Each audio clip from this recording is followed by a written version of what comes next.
Cette vidéo va vous montrer comment justifier qu'une fonction grand F est une primitive d'une fonction petit f sur un intervalle i. La justification s'appuie sur la définition d'une primitive de petit f sur i, qui est bien sûr à connaître par cœur. Une primitive est une fonction grand F dérivable sur un intervalle i, tel que pour tout x de l'intervalle i, grand F' de x est égal à petit f de x. Voyons maintenant deux exemples. Dans le premier, on considère les fonctions petit f et grand F définies sur R par petit f de x égale moins 10x sur x carré plus 2 au carré et grand F de x égale 5 sur x carré plus 2. Nous voulons montrer que grand F est une primitive de petit f sur R. La première chose à faire est de bien repérer la fonction qui est la primitive proposée. Ici, il s'agit de la fonction grand F. Il faut ensuite justifier qu'elle est bien dérivable sur l'intervalle donné, ici grand R. Pour cela, on fera référence à la nature de l'expression de grand F de x en lien avec les formules de dérivation que l'on connaît. Nous constatons que grand F de x est un quotient. Son numérateur, u de x égale à 5, est l'expression d'une fonction constante. Et son dénominateur, v de x égale x carré plus 2, est un polynôme de degré 2 qui ne s'annule pas sur R.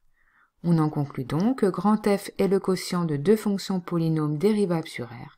Elle est donc dérivable sur R. On va ensuite calculer l'expression de grand F' de x.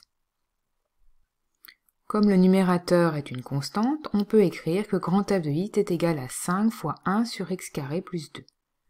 Nous allons donc préférer la formule de l'inverse à celle du quotient. Cette formule nous dit que 1 sur v' est égal à moins v' sur v carré. Nous avons vu que v de x égale à x carré plus 2.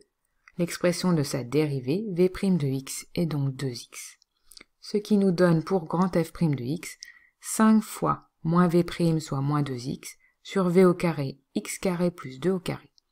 Après simplification, nous obtenons donc moins 10x sur x carré plus 2 au carré.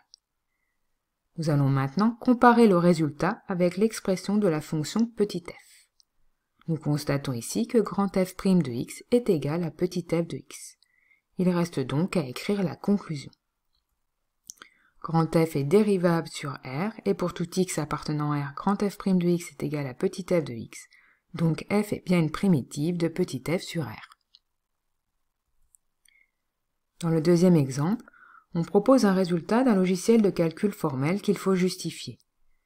On repère l'instruction intégrer, qui signifie que l'on cherche à trouver une primitive de la fonction qui suit entre parenthèses. On en conclut que la fonction petit f est définie par petit f de x égale x carré plus 2x moins 4. L'expression de la primitive est le résultat. On en déduit donc que grand f de x est égal à x cube sur 3 plus x carré moins 4x. Grand f est une fonction polynôme de degré 3. Elle est donc dérivable sur R. Il faut maintenant calculer grand f' de x. Nous repérons un tiers qui est multiplié par x cube. Un tiers sera donc conservé dans le calcul de la dérivée. La dérivée de x cube est 3x carré, ce qui nous donne 3x carré sur 3. La dérivée de x carré est 2x, et la dérivée de moins 4x est moins 4. En simplifiant, nous obtenons donc x carré plus 2x moins 4.